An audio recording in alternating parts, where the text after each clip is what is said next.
6. käigu paneb sisse Unibet, mängijatelt mängijatele. Podcasti 6. käik toob teieni autolaen Bigbank efektiga. Bigbank, laenudele spetsialiseerunud pank. Tere kõigile rallisõpradele, podcast, mida te kuulate, on 6. käik ja Sardiinia rallil on ootamatult vara lõppenud esimene võistluspäev. Plaanisime küll podcastiga pool tundi hiljem alustada, aga 2 viimast katset jäid ära.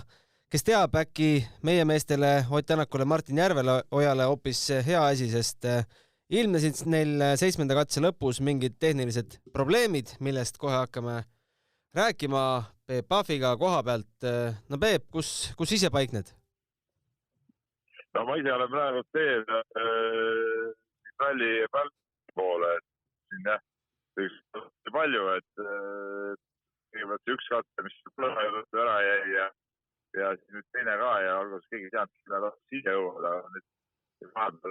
Kui interneti õnneks seda saada, siis sai haridus vaadata, et autod tegelikult seisavad alles viimase katse stardis, et selle läbi võivad ikkagi sõitma, kuigi võistlusmomenti seal ei ole, et nii et siin läheb ilmselt asjadega aega veel päris palju, enne kui nad siia ralliparki jõuavad. Mis sina siis välja lugesid Oti katselõpu intervjuust? Mis tüüpi probleemiga on tegu? No mina selles mõttes oli mingi veosüsteemide või veovõli või mingi sükke asi oli, kui ma õigesti aru sain. Aga ma arvan, üles oli väga hea, ma kuulsin sisse, et igal juhul Oti seisukohast oli see väga hea, et kahti viimast polnud. Et kui juba auto seal vimkasid viskab, siis 2 rasket katset sõita uuesti, et oleks võinud see kõik juht. Aga rahulikult läbi tulles on ikka taas kuvavad, et selles suhtes see oli parim variant, et Oti juht, mis sai olla. No Otile tunduvad need Sardiinia ralli teed kuidagi väga istuvat, et tänane päev on olnud ju puhta lust ja lillepidu. No jah, kas see lust ja lillepidu, aga ei, mul tundub küll, et Ott on väga hästi sõitnud ja ikkagi see auto, ütleme see rallieelne optimism on ennast õigustanud, et see auto töötab siin paremini kui paar nädalt tagasi Portugalis ja hoog on täitsa olemas, et selles suhtes küll kõik hästi, et Ott ise ütles ka siin lõunapausi ajal, et nii-öelda selle Sassi poolest on autoga kõik hästi, et hakkab vaikselt nagu liikuma sinna poole, kuhu peab. Et ütleme, noodid on positiivsed igal juhul. No peab Hyundai lippu üksinda suht kõrgel hoidma, sest tegelikult Neville'il suhteliselt sarnane probleem, et ei tea, kas mingi järjekordne tüüpviga hakkab ennast Hyundai'l tunda andma, et saame uue peatüki siia vigade nimistusse. No ei, kõik on võimalik. Jaa, aga kui sa ütled Hyundai lippu üksi, jah, siis see on ka, minu Tanis Ordo on alla latiga sõitnud seda rallit, et ta on siin praegu 5. kohal. Mina eeldasin küll, et ta sealt väga hea stardipositsiooni pealt peaks esimese päeva lõpus olema esimese 2 korda vähemalt. Tema taga sõitja Esa-Pekka Lappi on ju liider, eks ole, et seal ei tohiks nagu mingid, ütleme, probleeme olla ja see positsioon on väga hea, aga ei ole Sordo seda õiget sõitu leidnud ja on ta Portugalis hea, ei ole praegu siin ka hea, et küll hommiku segast see tolm ja siis tal oli libe ja siis ta tulid, et ta on ebakindel ja nii edasi, et ilmselgelt ei ole jah seda õiget hoogu. Räägi, mis katsete peal toimub? Sa oled siin-seal kuskil ikkagi põõsavalt välja hüpanud?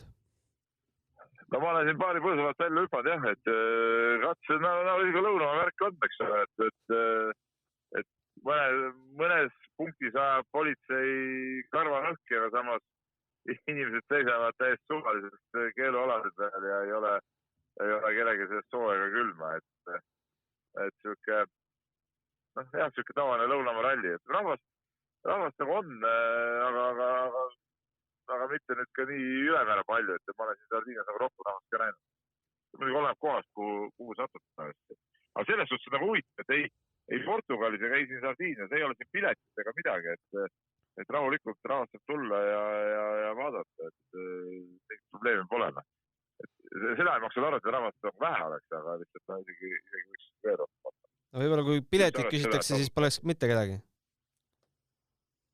No, seda ma ei oska ütelda jah, et näiteks Portugalis oli sama asi, oli ju käimapiletitega rahvast nagu meeletult, lihtsalt otsa meeletult. Et no siin on ikka väike saar, eks ole, peab seda arvestama. Et selle võrra siin on muidugi vähem, aga jah, et saab niimoodi rallit korraldada. Ja siis üldse võrreldes näiteks Rally Estoniaga on siin kõik asjad nagu öö ja päev, et pole isegi nagu piduriku starti eile ei olnud, et autod veeti treideri peal kohale ja sõitsid oma linnakatse ära ja oli kogu muusika, et selles suhtes jah, siuke lihtsam variant. No sa rääkisid lõunapausil Martin Järveojaga ka, no enne rallit tegime kõva asiotaaži ikka sellele kuumusele, kuidas kõik hakkavad ära minestama ja sõidavad publikusse seetõttu, aga tegelikult ei ole ju hullu midagi või? No tänane päev on tegelikult selles suhtes olnud sõitjate suhtes ja üldse kogu normaalse inimkonna suhtes nagu arvuline, et taevased pilved, et päikest ei ole, et kui eile ma olin ka mõned hetked õues ja suhtes näiteks kaela täitsa ära põletada, siis täna on siuke isegi täitsa mõnus olla, et sooja on küll üle 30 kraadiga, praegu autokraad näiteks 31 just, et tagasi 33.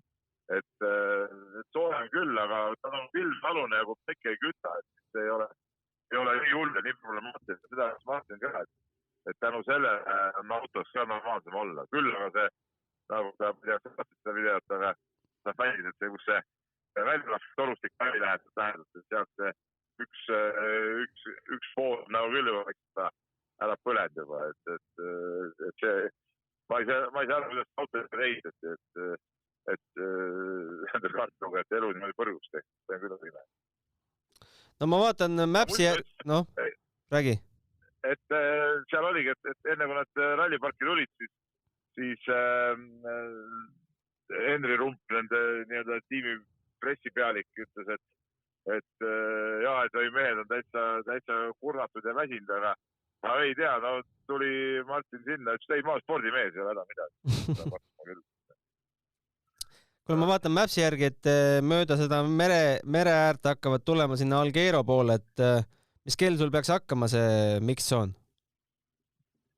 No tegelikult mix-zone pidi algama siin, ütleme, kui oleks kõik normaalne olnud, siis nad oleks üks 15 minuti pärast umbes siin olnud. Ma arvan, et see lükkub nüüd kõvasti edasi. Aga nüüd on mingis informatsioon, et poole 9 paiku jõuavad, on see sissesõit, eks nad siia jõuavad varem muidugi, aga ütleme, sissesõit on siis poole 9. Aga selge. Tuleb oodata. Siuke see päev oli, kuule palju bensiin maksab Sardiinias? Natuke mõnes tanklas mõni gramm üle 2, mõnes tanklas mõni gramm alla 2, nii et põhimõtteliselt nagu Eestis. Okei. Kuule, aga räägime homme edasi ja pane siis meile videosid veel teile. Panen, jaa. Teeme nii. Spordile lisab hoogu Unibet TV, kus saad aastas tasuta vaadata ligemale 100 000 võistlust otseülekandena. Unibet, mängijatelt mängijatele. Mis see Peep ikka kaua lobiseb, et räägime siin parem tarka juttu räägime ise. Tarka juttu ka, ta tahab sõita autoga seal. No korraldajale kindlasti suur peavalu see tänane päev. Ei saa öelda, et Sardiiniaga ajalooliselt väga palju probleeme oleks, lihtsalt suur ebaõnn, et seal 6. katsel siis üks ekipaaž, Prantsuse ekipaaž põlema süttis, seda ei saanud sealt ära liigutada, nii et 8. katsega algust teha ei saanud ja 9. katse jäeti ära, sest mehed ei jõudnud regrupeeringusse, kuigi ajaliselt nad tegelikult nüüd juba on seal pool tundi olnud, et tegelikult oleks võinud ju selle katse ikkagi ära teha ja võib-olla siis hiljem õhtale minna või ma ei tea. Viimase oleks jõudnud küll ära teha, et kui 8. oli nagu arusaadavatel põhjustel cancelled, siis 9. oli küll veider. Võib-olla ma kardan, et tele pärast. Võib-olla küll, et see, kas nad on huvitatud katset ilma all live'ita tegema, võib-olla oli seal ka põhjus, et tavaliselt selliseid asju ikka ei juhtu, et kui 8. oli probleem, siis 9. ju ära canceldada, et tegelikult ajaliselt ei olnud probleemi. No, aga number 47 auto ilmselt teadis, et eestlastel oleks vaja õhtale minna täna. No Juha Kankunen käis rääkimas päeval All Live'is, et kui head ajad siis olid, kui telet ega midagi veel ei olnud, et hakkasime nädala alguses sõitma ja siis sõitsid nädala lõpuni välja. Panime nii, kuidas tuli. Võisid kogu nädal ära panna ja igaüks käis siis, kui aeg oli. Jah, service oli pärast igat katset ja? Jah, no selles mõttes, eks see live ja see pilt paneb mingid piirangud ette ju kindlasti, aga lõpuks eks seda ainult sellepärast tehakse, et inimesi lõbustada ja läbi selle müüa mõni Hyundai või Toyota või Ford ka maha. Ma ei tea, millega sa sõidad? Mazda. No, sulle pole veel maha müünud, äkki varsti. Mazda ei ole veel liitunud WRC sarjaga. Aga räägime siis Ott Tänakust. No me arutasime tegelikult enne saadet, et ma ei tundki selle peale, et äkki tõesti see tüüp viga jälle siis Hyundai'l välja? No jaa, ma arvaks, et need on omavahel kuidagi selles mõttes seotud, et midagi sarnast seal on Neville'il ja Otil. Mõlemal suht sarnased probleemid, et mõlemad rääkisid transmissioonist ja Neville'il siis kadus kahel rattal vedu ära, Otil väidetavalt ühel rattal kadus vedu ära, nii et ilmselgelt on midagi sarnast seal, mis juhtus.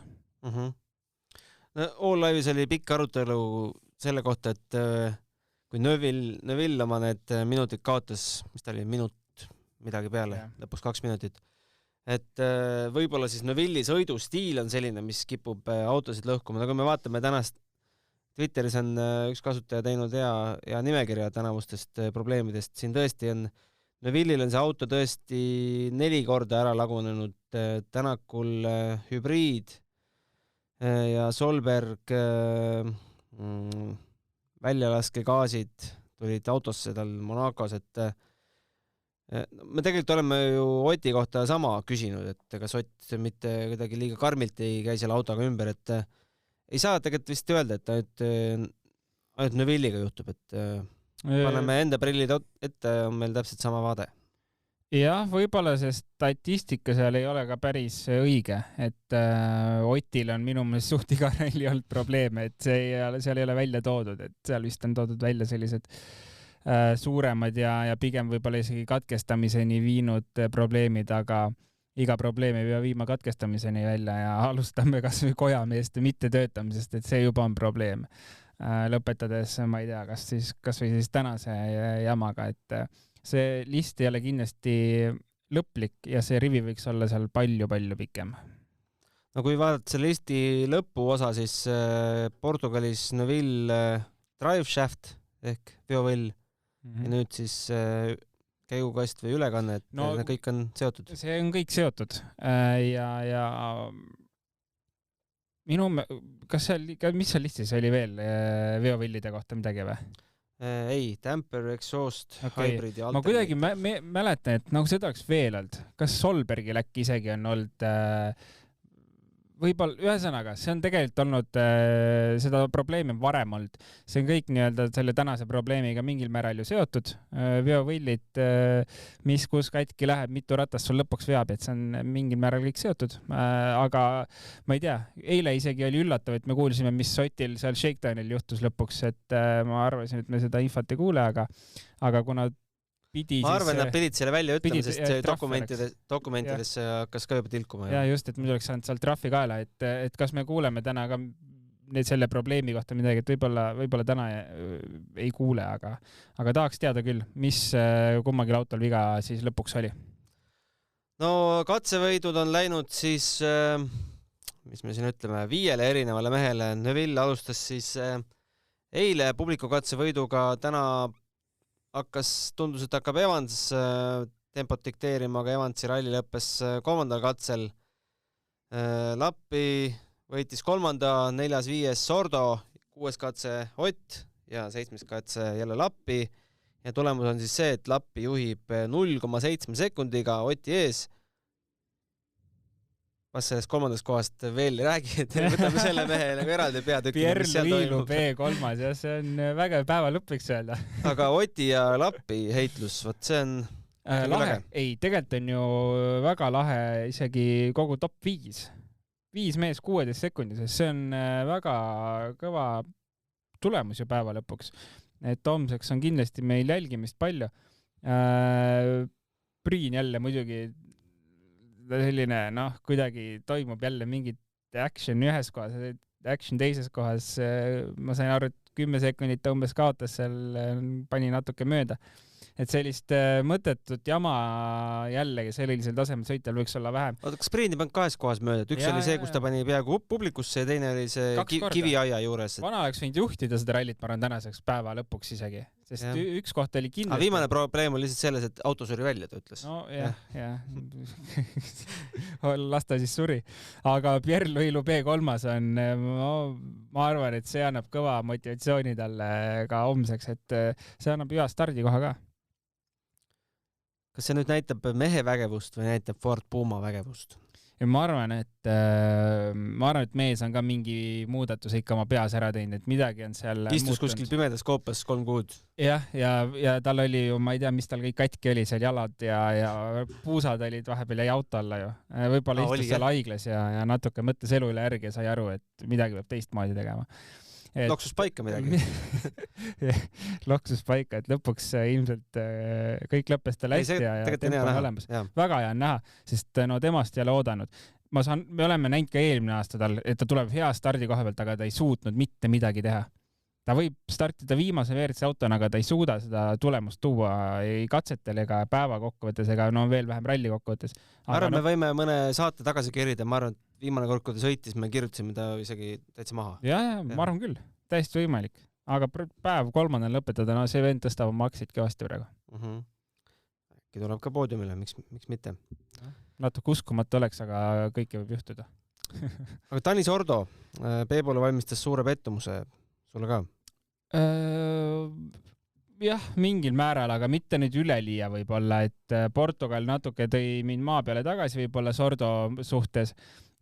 Portugalis ma küll lootasin kõvasti, sain aru, uus auto Hyundai ei ole kõige kõvem auto hetkel, kõige parem auto. Loomulikult me näeme, et on võimalik sõita esikoha peale ka, aga see kaotus on ikkagi üpriski väike, nii et ma ütleks, et selline stabiilne. Ei ole midagi erilist, aga ei saa ka maha kanda, et kui ta homme suudab juba hakata jälle väheval seal tempot tõstma, siis ma arvan ralli lõpetada midagi sarnaselt Portugaliga, siis ta on vist juba oma eesmärgi täitnud, kuigi meeldaks ta võitu juba, ma arvan, siit eelmiste aastate põhjal.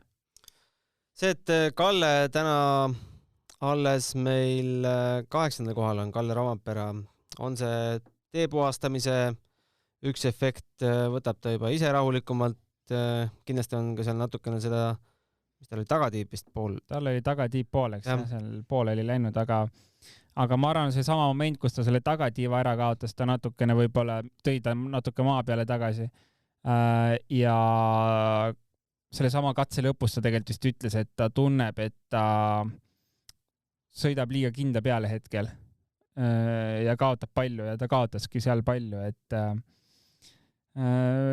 puhastamist on siin kindlasti oli rohkem. Refidega oli keerulisem mängida kui Portugalis.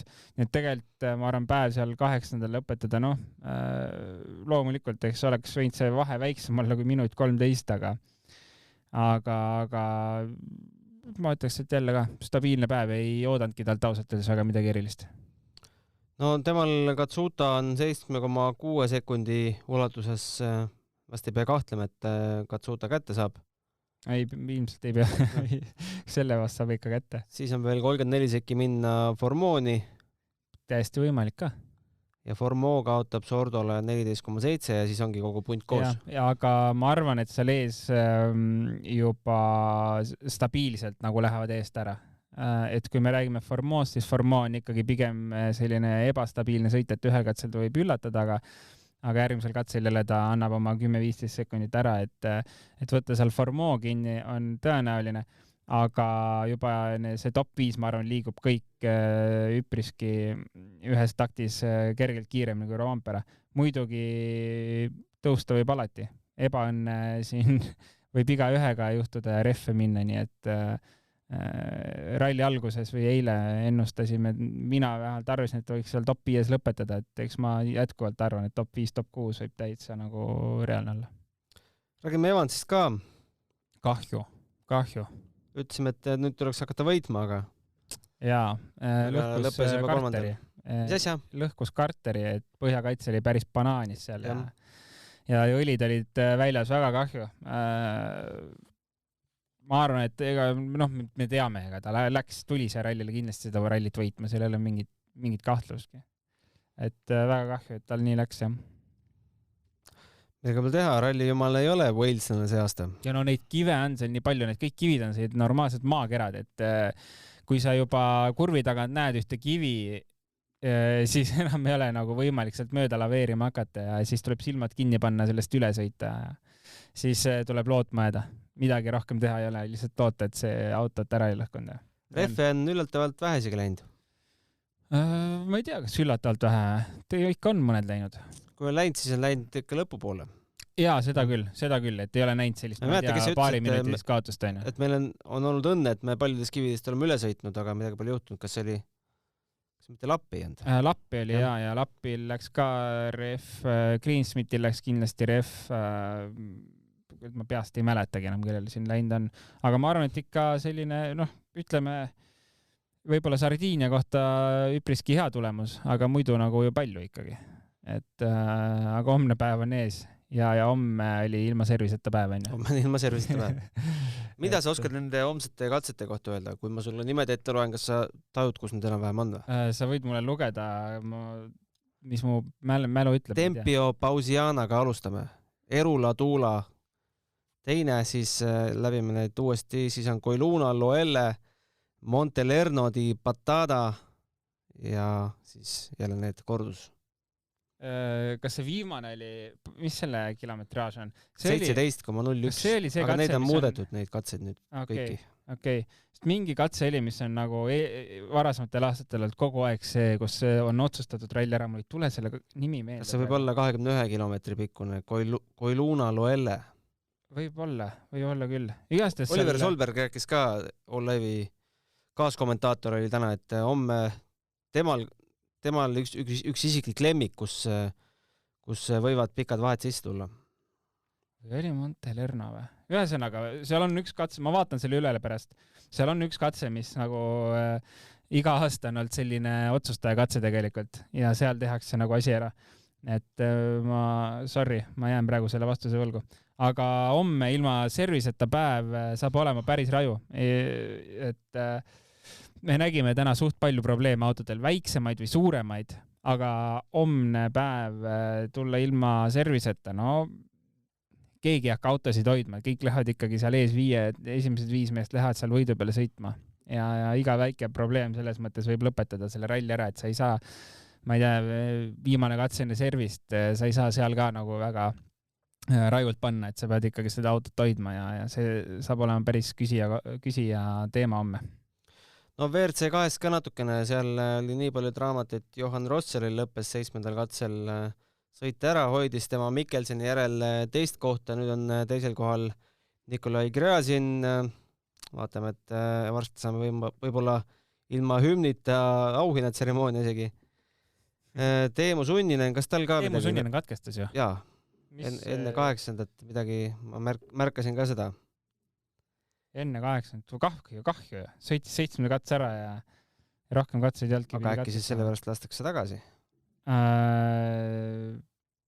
Ei tea. Ei usu. Kui ta katkestas ära, siis katkestas ära ja ei opanud lihtsalt. No 7. katse lõpus ta aja on kirja saanud, teine aeg. Oleks teadnud, et katseid ei ole.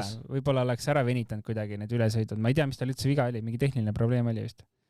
Teemu Suninenil, siis kiirelt järgi vaadatud, taga vedrustus läks katki ja proovisid korda teha ülesõidul, aga ei andnud midagi seal korda teha. Võib-olla oleks, kui ta oleks teadnud, et 2 järgmist teavad ära, et oleks ikkagi nii palju võib-olla selle kuidagi kokku tõmmanud seal. Vaatan, kus ta siin Mapsi peal meil asub, et kui Mapsiga on siin päeval natukene probleeme olnud, olin ühenduses ka supportiga. Support ütles, et nende poolt on kõik okei. Nagu ikka. Tee restart on ja aga siis poole päeva pealt tuli ikkagi tagasi, kui ma veel natukene häält tegin. Mis Suttunen. Tean. Suttunen, me tahame Sunineni. Jah, Sunin, vabalt. Aga nii kaua vahepeal Jans Olans 4. päris tugev tulemus tegelikult, et ei ole tal ka väga palju kogemust ei Ervis autoga ega MM-il selle autoga sõita, et ta on kohalikke pand küll, aga väga hea tulemus. Marko Pulaitses tema taga 5. Sunineni leidsin üles.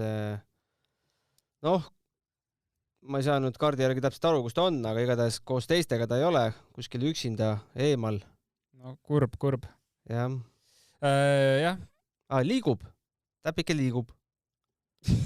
Aga teist teed pidi, kui teised mehed. Siis on jama. Eksleb kuskil. Siis ei saa kahjuks jätkata. Aga Sami Pajari juunior WRC mees sõit tegemas debüüti Ervis või WRC 2 autoga siin rallil 9. tänase päeva lõpuks. Kaotust 1.16. Ei ole üldse halb, ausalt öeldes. Et kui me võtame Jari Huttuneni näiteks ja kõrval, siis temal ainult 30 sekki kaotust näiteks Chris Ingramiga suht sama, Marko Pulaitsega ka sinna suht sama auku, et päris okei. Ja Georg Linnamäest isegi paar kohta kõrgemal 9.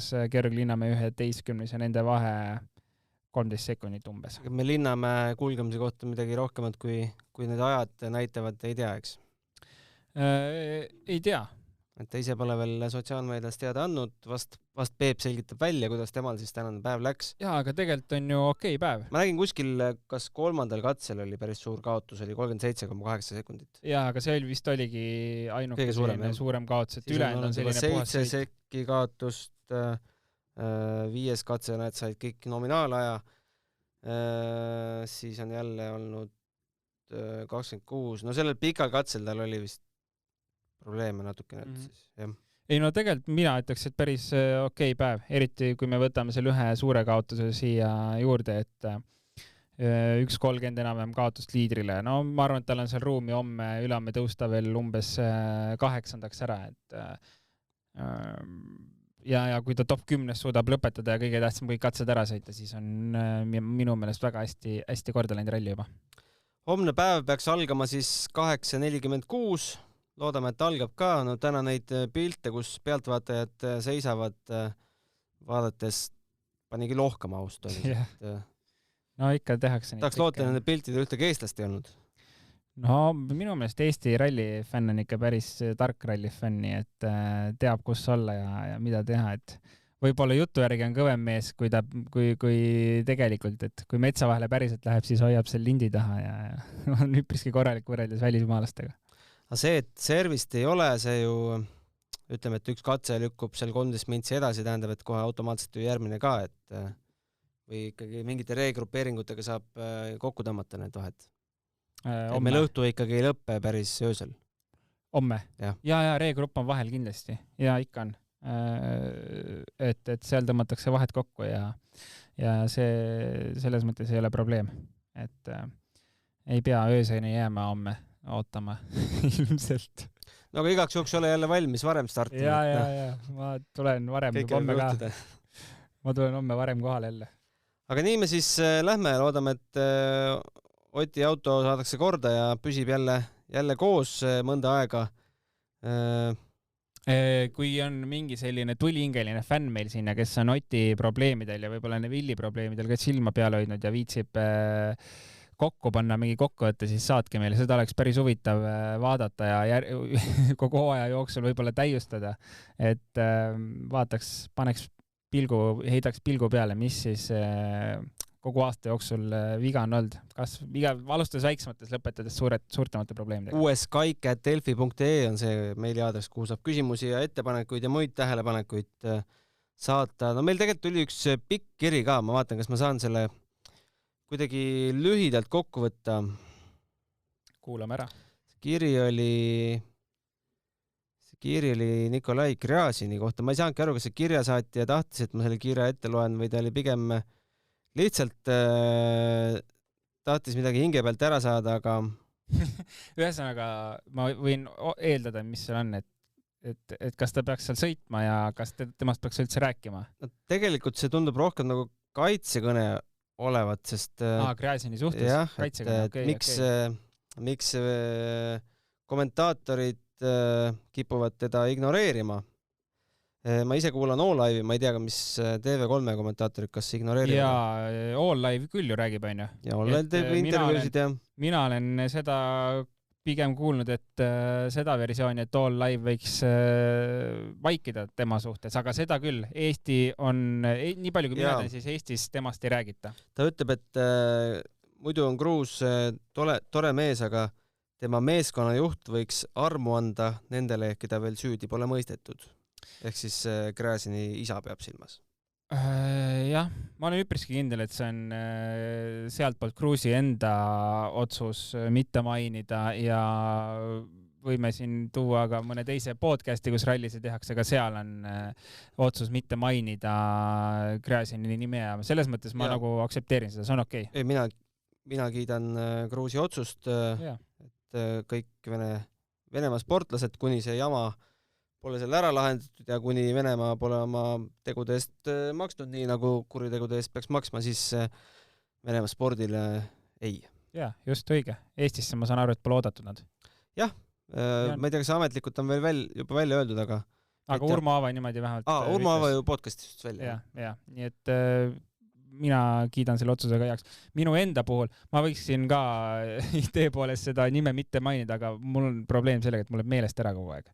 Ja ma lõpuks ikka mainin. No ja kuidas sa jätad mainimata, et teine mees täna teine mees on ju, et meil on Mikkelsen siis ja sunninen kolmas. Ütleme siis Nikolai. Jah, Nikolai lihtsalt. Aga selline see tänane päev oli. Saatke siis meile ikka küsimusi, et meil oleks öösel ka midagi nuputada ja homne päev samuti. Loodame, et homne päev tuleb täispikk ja ilma probleemideta vähemalt meie meestele. Ja hommikul kohe kaasa elama, 5 meest läheb võidu peale sõitma, nii et saab olema põnev hommik.